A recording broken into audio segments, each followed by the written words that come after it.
नमस्कार साथियों, I study online में मैं अनिल सैनी आप सभी का एक बार फिर स्वागत करता हूं। तो हम चर्चा कर रहे थे अपने बीएससी सेकेंड ईयर के पेपर नंबर 3 के ऊपर, जिसका नाम है numerical analysis.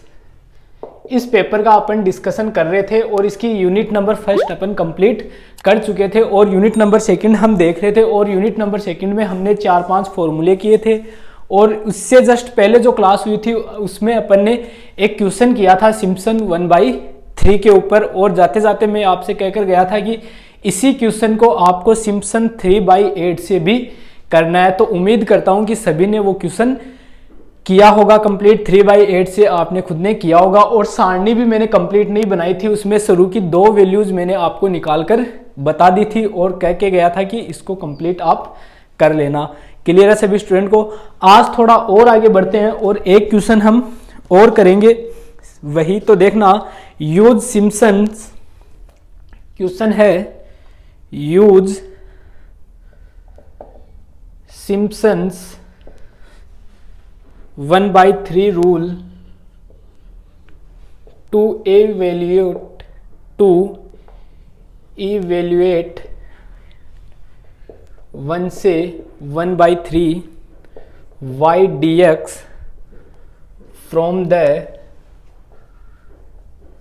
the values of x and y tabulated as under। ये कह रहा है कि एक सारणी आपको दी हुई है, ठीक है, एक टेबल आपको दी हुई है, उसमें ये बोल रहा है कि x और y के मान के लिए सिम्पसन 1/3 के रूल का यूज करते हुए इस इंटीग्रेशन का मान ज्ञात करो। कौन से रूल से? सिम्पसन 1/3 से, ठीक है। जो टेबल दी हुई है आपको वो टेबल देख लेना। x 1.00। क्लियर सभी स्टूडेंट को? ये एक छोटी सी टेबल आपको दी हुई है। ये क्वेश्चन में ही दी हुई मिलेगी ये टेबल आपको।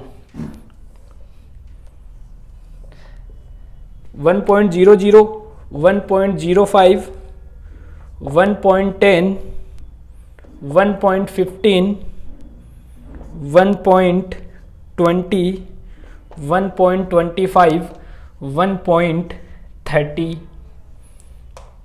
इधर देखना वैल्यूज आपको दी हुई है, जो y है उसकी, मतलब fx की 1.00000, 1.02470, 1.04881, 1.07238, 1.09544, 1.11803, 1.14017। ये आपको टेबल दी हुई है। इसमें बोल रहा है कि सिम्पसन 1/3 नियम का यूज करते हुए इस इंटीग्रेशन की वैल्यू आपको फाइंड करनी है। तो देखना आपको रेंज दी हुई है इस इंटीग्रेशन की, वो दी हुई है 1 से लेकर 1/3 तक, ठीक है। इसमें आपको h का मान क्या दिया हुआ है यहां से दिख रहा है, ठीक है, मतलब डिफरेंस कितना है वो है आपके सामने 0.05। ये h का मान आपको दिया हुआ है, ठीक है। हमें क्या करना है? सिम्पसन रूल यूज करना है।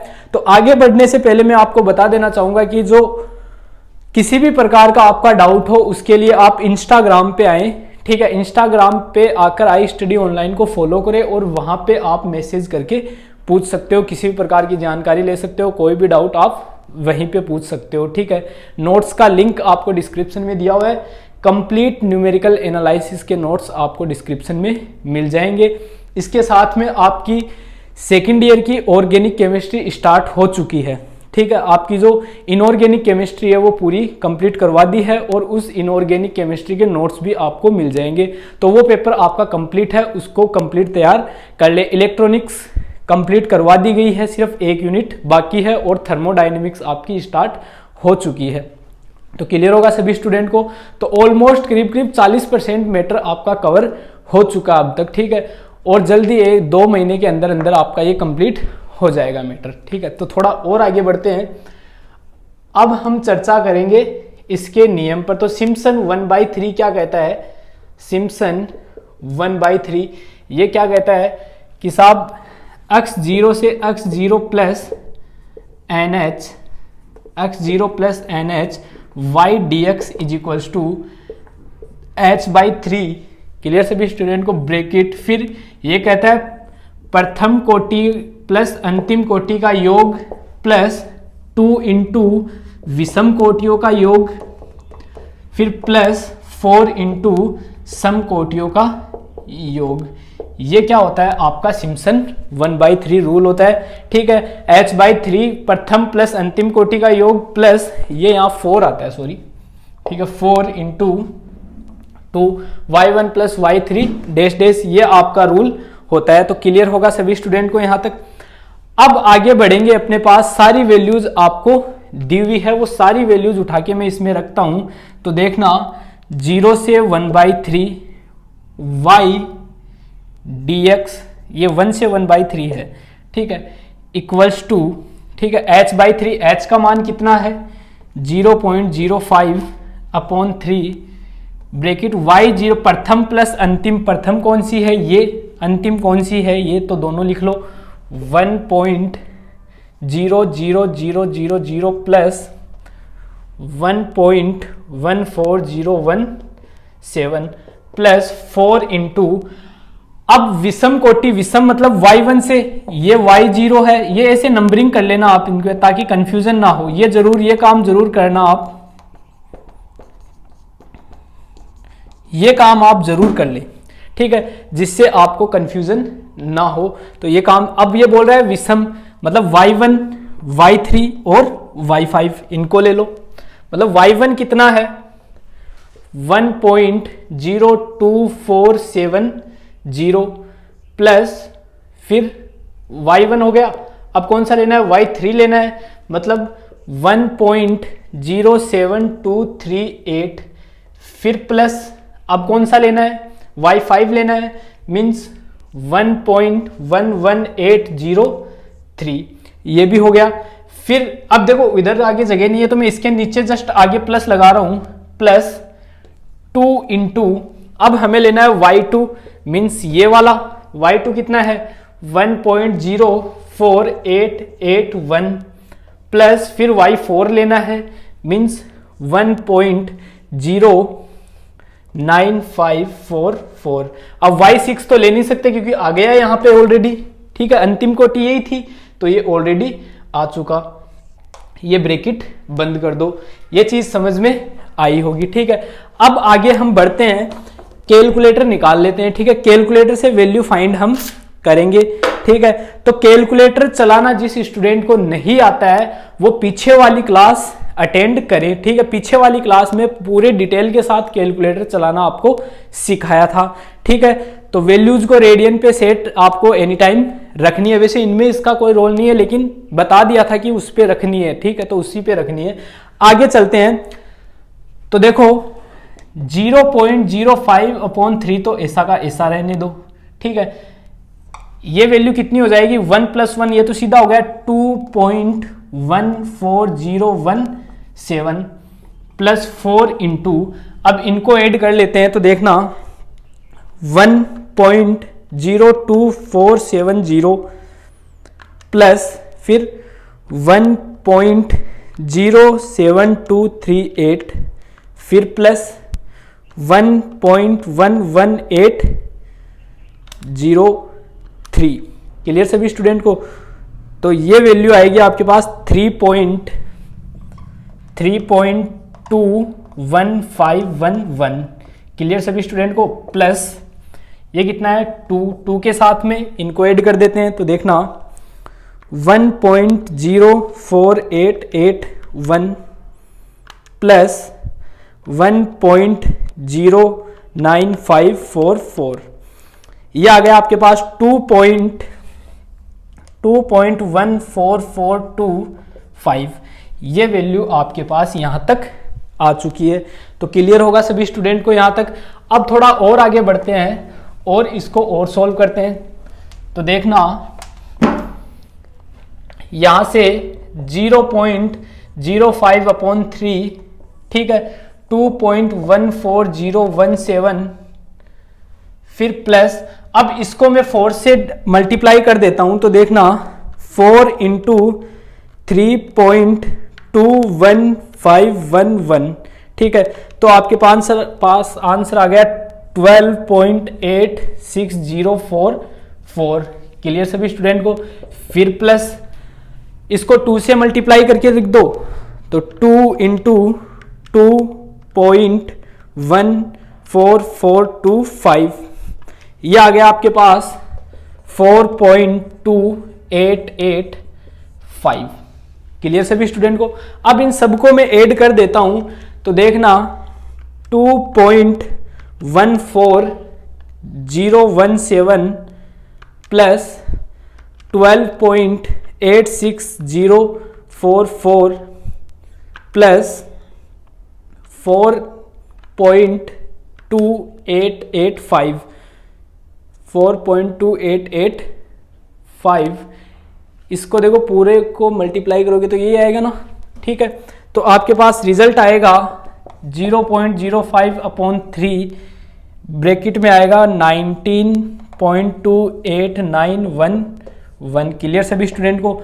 अब देखना, अब मैं इसको डिवाइड कर रहा हूं 3 से 0.05 डिवाइडेड बाई 3 इक्वल्स टू, ये आया आपके पास 0.01666 इंटू 19.28911। इसको मल्टीप्लाई कर देते हैं 9.2891 और एक बार 1, ठीक है। तो आंसर आएगा आपका, एक बार दोबारा कर रहा हूं, 0.01666 इंटू 19.28911, तो आपको आंसर मिलेगा 0.321356, कुछ इस प्रकार का ये आपका फाइनल आंसर होगा। और यही आपका आ रहा है, ठीक है। यहाँ 4 आ रहा होगा, ठीक है, एक ही बात है। तो ये आपको फाइनल आंसर मिलेगा इस क्वेश्चन का 0.32145 तो उम्मीद करता हूं ये क्वेश्चन सभी स्टूडेंट को समझ में आया होगा। अब देखो डायरेक्ट इसका आंसर निकाल लेते हैं, ठीक है। मैं आपको डायरेक्ट आंसर निकालना भी बता देता हूं कि ये ना करके यहां से आप डायरेक्ट आंसर कैसे लिख सकते हो इसका, ठीक है। तो डायरेक्ट कैसे लिख सकते हो, एज इट इज ये इक्वेशन कैलकुलेटर में लिख लो और इक्वल का साइन लगा दो। एज इट इज ये इक्वेशन आप कैलकुलेटर में लिख देते हो और इक्वल का साइन लगा देते हो तो डायरेक्ट आपको ये आंसर मिल जाएगा। अब कैसे लिखनी है वो भी आप तरीका समझ लेना, 0.05 डिवाइडेड बाई 3। तो ये पूरा मैंने क्या कहा था कि कोष्टक के बाहर कोई भी संख्या नहीं होनी चाहिए। मैंने लास्ट क्लास में आपको बताया था कि कोष्टक के बाहर कोई संख्या नहीं होनी चाहिए। तो कैलकुलेटर में सबसे पहले क्या करोगे, इसको कोष्टक में लोगे आप, ठीक है। तो ओपन वाला कोष्टक 0.05 डिवाइडेड बाई 3, फिर कोष्टक बंद कर दो। फिर देखो 2 कोष्टक लगे हुए हैं, ठीक है, 2 कोष्टक लगे हुए हैं तो 2 बार कोष्टक लगाओगे आप, एक बार कोष्टक फिर एक बार दोबारा कोष्टक। ये नंबर लिखो 1.00000 प्लस 1.14017 और ये ब्रैकेट बंद, तो एक बार ब्रैकेट बंद कर दो, फिर प्लस, फिर 4, फिर ब्रैकेट चालू, फिर ये वाली अब लिख दूंगा साथ में, तो 1.02470 प्लस 1.07238 फिर प्लस, फिर 1.11803 और ब्रैकेट बंद कर दो, फिर प्लस, फिर इंटू 2 लगा दिया। अब 2 के साथ में वापस ब्रैकेट चालू, ठीक है। ये नंबर लिखो अब 1.0488 फिर प्लस 1.0954, फिर ब्रैकेट बंद। अब ये ब्रैकेट बंद है तो इसके ऊपर एक ब्रैकेट और आएगा क्योंकि ये वाला है ना, तो इसको भी अब आप बंद करो। अब बंद करने के बाद आप इक्वल का सिंबल लगाओ, आपको यही आंसर मिलेगा, देख सकते हो आप, ठीक है, यही आंसर आप निकालोगे, ठीक है, और यही आपको आंसर मिलेगा 0.32145। तो उम्मीद करता हूं ये क्वेश्चन सभी स्टूडेंट को समझ में आया होगा, ठीक है। तो आप डायरेक्ट आंसर इस प्रकार भी यहां से, लेकिन इतना बड़ा क्यों किया, क्योंकि अगर हम यही डायरेक्ट आंसर लिख दें तो थोड़ा अच्छा नहीं लगता कि एक लाइन में ही आंसर निकाल दिया, ठीक है, तो थोड़ा अजीब लगता है। तो उसके लिए हमने क्या किया, एक एक स्टेप को सोल्व करते हुए चले और उस प्रकार से थोड़ा सा बड़ा कर दिया, ठीक है, तो थोड़ा दिखने में भी अच्छा लगता है, ठीक है, और तो कोई रीजन नहीं था। बाकी आंसर आप एक लाइन में भी निकाल सकते हो, ठीक है। तो एक लाइन में कैसे, जैसी की जैसी इक्वेशन लिखी हुई है ना, वैसी की वैसी इक्वेशन आपको लिख देनी है कैलकुलेटर में और इक्वल का साइन लगा देना। इसको कैसे लिखोगे, ब्रैकेट में लिखोगे 0.05/3, ठीक है। तो आगे बढ़ते हैं और एक क्वेश्चन और उठाते हैं, ठीक है, आगे बढ़ेंगे और एक क्वेश्चन इसमें और करेंगे। ध्यान रखना, मैं पहले भी कह चुका हूं कि एक तो जो आपको फॉर्मूले करवा दिए उनमें से पूछ लेगा और एक आपको इनके ऊपर बेस्ड क्वेश्चन पूछेगा। तो आगे बढ़ते हैं और एक क्वेश्चन इस पे और करते हैं। देखना, नेक्स्ट क्वेश्चन के ऊपर चर्चा करेंगे। नेक्स्ट क्वेश्चन है गिवन e की पावर 0 इक्वल्स टू 1, e की पावर 1 इक्वल्स टू 2.72, e की पावर 2 इक्वल्स टू 7.39, e की पावर 3 इक्वल्स टू 20.09, e की power 4 equals to 54.60। Evaluate 0 to 4 e की power x dx by numerical integration and compare with the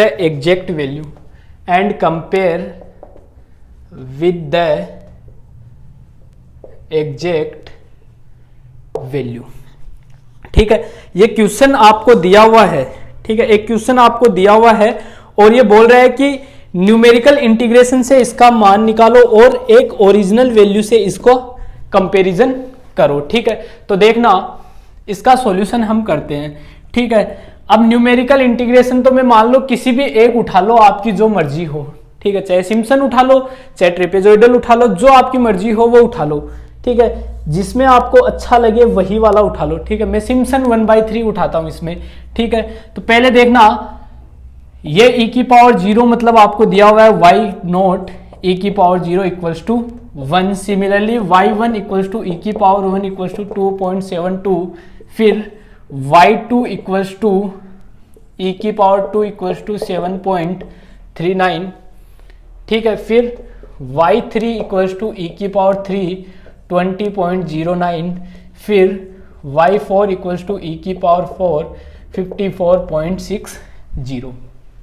clear है सभी student को, ये values हमें दी हुई है। अब सिम्पसन 1/3 क्या कहता है, सिम्पसन 1/3 रूल, 1/3 रूल क्या कहता है कि साहब x0 से लेकर x0 प्लस NH, ठीक है, and y dx equals to h/3। ये कहता है प्रथम कोटि प्लस अंतिम कोटि का योग, तो प्रथम कोटि प्लस अंतिम कोटि का योग, प्लस फिर ये कहता है कि साहब 4 इंटू विषम कोटियों का योग, फिर ये कहता है 2 इंटू सम कोटियों का योग। क्लियर सभी को, ये कौन होता है आपका सिम्पसन 1/3 होता है। क्लियर होगा सभी स्टूडेंट को, ये आपका सिम्पसन 1/3 रूल होता है। तो अपने फॉर्मूले में कहां तक प्रथम कोटि कौन सी है y0, ये अंतिम कौन सी है y4 है। तो मैं फॉर्मूला सेट कर लेता हूं, x0 की जगह क्या दिया हुआ है आपको 0 to 4 दिया हुआ है। क्लियर, e की पावर x dx, ये हमें फॉर्मूला दिया हुआ है। h/3 y प्रथम कोटि y नॉट अंतिम कौन सी है, y4 है। फिर प्लस 4 इंटू विषम कौन सी है, y1 है, फिर y3 है, फिर है नहीं, प्लस 2 इंटू सम कौन सी है, सिर्फ y2 है। क्लियर सभी को? ये फॉर्मूला आपको दिया हुआ और सारी वैल्यूज आपको सामने दी हुई है। उन्हीं वैल्यूज को काम में लेते हुए हमें क्या करना है, इसका मान निकालना है। ठीक है, और मैं h का भी मान निकाल लेता हूं। इस इंटीग्रेशन की रेंज मुझे क्या दी हुई है, वो दी हुई है 0 से लेकर 4 तक। ठीक है, तो मैं कर देता हूं इसको b minus a upon n से, यानी कि 4 टोटल कितनी है, 4 वैल्यूज है आपके पास, तो 4 माइनस 0 अपॉन 4 इक्वल टू कितना मिलेगा, 1। ठीक है, यानी कि h का मान क्या रहेगा आपके पास, 1 रहेगा। क्लियर है सभी स्टूडेंट को? तो आपको क्या मिला, 1, h का मान क्या मिला, 1 मिला। तो देखना 0 से 4 e की power x dx equal to 1/3, y naught का मान कितना है, 1 है, प्लस y4 का मान कितना आपके पास, ये रहा 54.60। ठीक है, फिर प्लस, फिर 4 इंटू y1 का मान कितना है आपके पास, ये रहा 2.72, प्लस y3 का मान कितना है, ये रहा, वो कितना है 20.09। क्लियर सभी स्टूडेंट को? फिर प्लस 2 इंटू y2 का मान कितना है आपके पास, ये रहा इंटू 7.39। क्लियर होगा सभी स्टूडेंट को ये टर्म? ठीक है, अब मैं क्या करूंगा, आप अपने स्तर पे इसको सोल्व करो तो करो, नहीं करो तो मत करना। मैं इसको डायरेक्ट अपना कैलकुलेटर लगा रहा हूं इसमें। ठीक है, डायरेक्ट कैलकुलेटर में ये इक्वेशन डाल देता हूं ताकि डायरेक्ट मुझे आंसर मिल जाए। सबसे पहले इसको ब्रैकेट में लेते हैं, तो ब्रैकेट चालू 1/3 ब्रैकेट बंद, फिर 2 बार ब्रैकेट, तो 2 बार 1, 2 बार ब्रैकेट, फिर 1 प्लस 54.60, फिर ब्रैकेट को बंद करो, फिर प्लस लगाओ, फिर 4, फिर ब्रैकेट चालू, फिर 2.72 प्लस 20.09 ब्रैकेट को बंद कर दो, फिर प्लस लगाओ, फिर 2 लगाओ, फिर ब्रैकेट चालू, फिर 7.39 और फिर ब्रैकेट को बंद करो, फिर एक बार दोबारा ब्रैकेट लगा दो, तो दोबारा ब्रैकेट लगा दिया, तो आंसर आया मेरा 53.8733। तो इसको हटा दो, तो आप ये भी लिख सकते हो। ठीक है, ये मान आंसर मेरा कहां से आया, ये आंसर मेरा न्यूमेरिकल इंटीग्रेशन से आया। ठीक है, ये मान मेरा किससे आया, न्यूमेरिकल इंटीग्रेशन से आया, यानी कि संख्यात्मक समाकलन से मेरा ये मान आया है। किससे आया ये मान मेरा, संख्यात्मक समाकलन से आया है। वो क्या आया है, 53.87 आया है। ठीक है, वो एक चीज मैंने सोल्व कर ली, क्या, संख्यात्मक समाकलन से मैंने इसका मान निकाल लिया। इसने क्या कहा है कि संख्यात्मक समाकलन से तो निकालो और साथ ही इसको कंपेयर करो एग्जैक्ट वैल्यू के साथ। अब इसकी एग्जैक्ट वैल्यू भी हम निकालते हैं, तो वो तो ध्यान में रख देते हैं। इसको मैं मिटा रहा हूं। ठीक है, इसको मैं हटा देता हूं अब, क्योंकि ये कोई काम का नहीं है। तो देखना आगे, ये बोल रहा है एग्जैक्ट वैल्यू। एग्जैक्ट वैल्यू कैसे निकलेगी, इसका इंटीग्रेशन करेंगे 0 to 4 e की power x dx equals to, e की पावर x का इंटीग्रेशन क्या होता है, e की पावर x ही होता है। 0 से 4 लिमिट अप्लाई कर दो, e की पावर 4 माइनस e की पावर 0, e की पावर 4 की वैल्यू दी हुई होगी आपको 54.60 माइनस 1, तो कितनी आई 53.60। ठीक है, ये क्या है, ये एग्जैक्ट वैल्यू है। ठीक है, ये क्या है, ये एग्जैक्ट वैल्यू है। ये कहां से आई, ये संख्यात्मक समाकलन से आई है। तो इसमें एरर क्या रहा, एरर इक्वल्स टू 53.87 माइनस 53.60, वो कितना है 0. ये तो 0 गया, तो 0.27। ये क्या है, इसमें एरर आया या कहो त्रुटि आई। ठीक है, ये क्या है, इस समाकलन में त्रुटि है या एरर है। तो उम्मीद करता हूँ ये क्वेश्चन भी सभी स्टूडेंट को समझ में आया होगा। ठीक है, तो लेक्चर्स पसंद आए तो लाइक ज़रूर करें, ठीक है, शेयर भी करें, ठीक है, अपने साथ वाले स्टूडेंट के साथ शेयर करें। आपके जो जूनियर थे जब आप फर्स्ट ईयर में थे तो कोई वो भी थे जो 12th में थे, फिर आप सेकेंड ईयर में आ गए तो कोई फर्स्ट ईयर में आए हैं, जिनको आप जानते हो उनके साथ आप ज़रूर शेयर करें। आपके कोई सीनियर हो, ठीक है, एमएससी में कोई आपका सीनियर हो तो उनके साथ भी शेयर करें, क्योंकि क्लासें अपनी एमएससी की भी चलती है। ठीक है, और किसी भी प्रकार का कोई डाउट हो तो इंस्टाग्राम का लिंक आपको दिया हुआ है। तो मिलते हैं अगली क्लास में, तब तक के लिए आपका दिन शुभ रहे। धन्यवाद।